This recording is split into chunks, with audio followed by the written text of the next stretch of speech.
2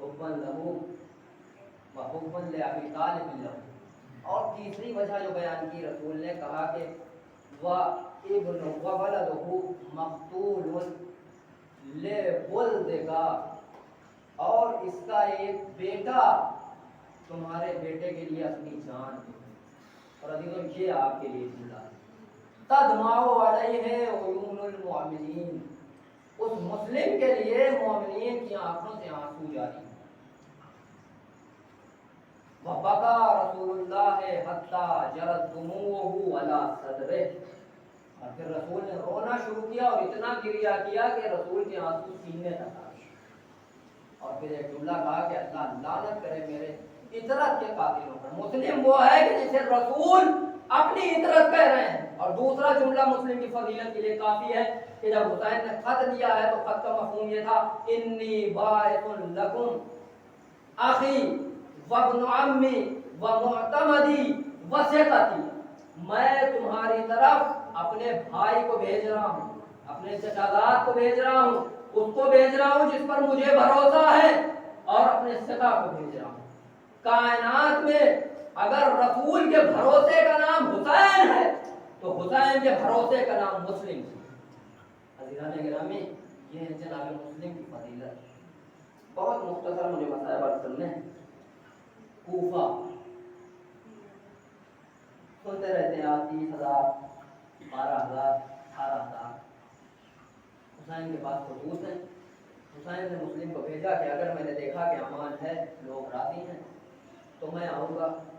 جناب مسلم پہنچے. پہنچنے کے بعد تاریخ کہتی ہے کہ جو لوگ صرف مسلم کی حفاظت کر رہے تھے ان کی تعداد 4,000 لوگ صرف مسلم کی حفاظت کے لیے تعینات.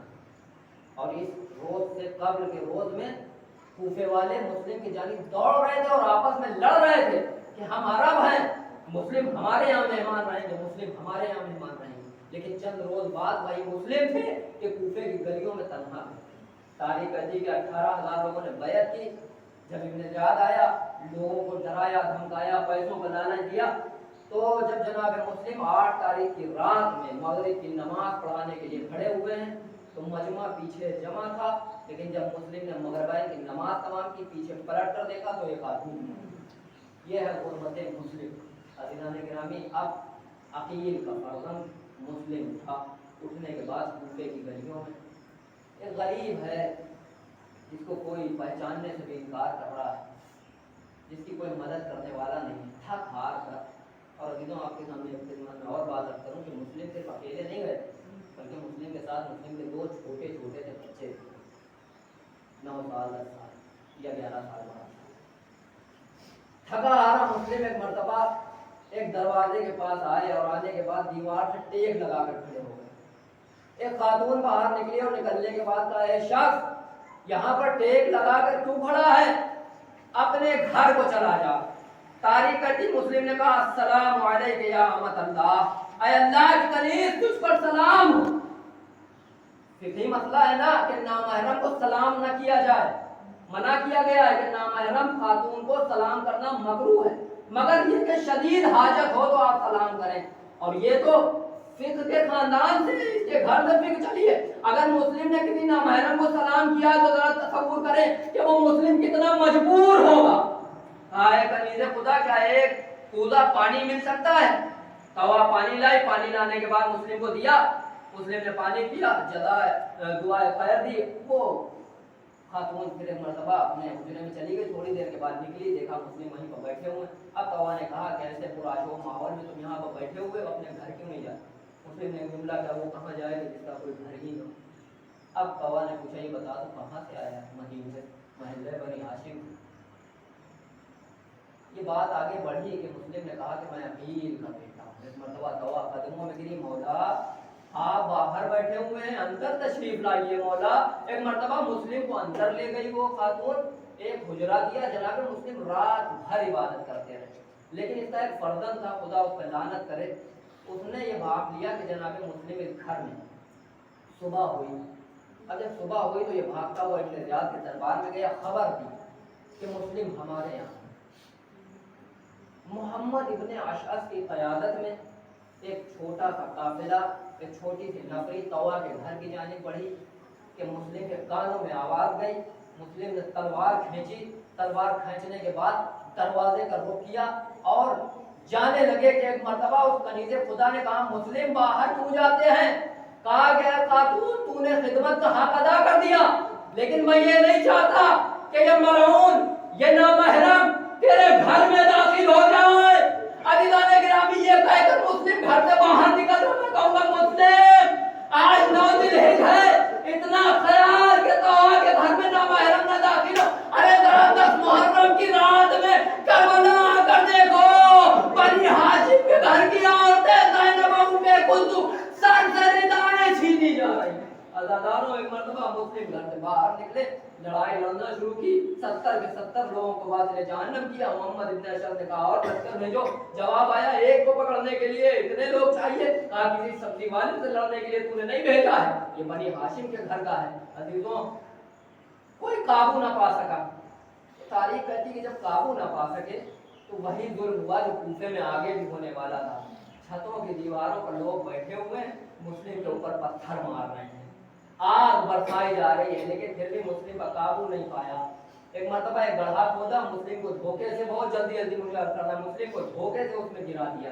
اب جب مسلم اس میں گر گئے تو ایک مرتبہ محمد ابن اشعث آگے بڑھا تلوار سے مسلم کے چہرے پر ایک حملہ کیا. تاریخ کہتی کہ جناب مسلم کے ہونٹ کٹ گئے. گرفتار کر کے دربار میں لائے گئے. ایک مرتبہ سب نے سلام کیا اور کہا مسلم سے کہ امیر کو سلام کرو. مسلم نے کہا مالی غیر الحسین امیر و نعم الامیر. حسین کے علاوہ میرا کوئی امیر نہیں ہے. ابن زیاد نے کہا تم سلام کرو یا نہ کرو تمہیں آج قتل ہونا ہے.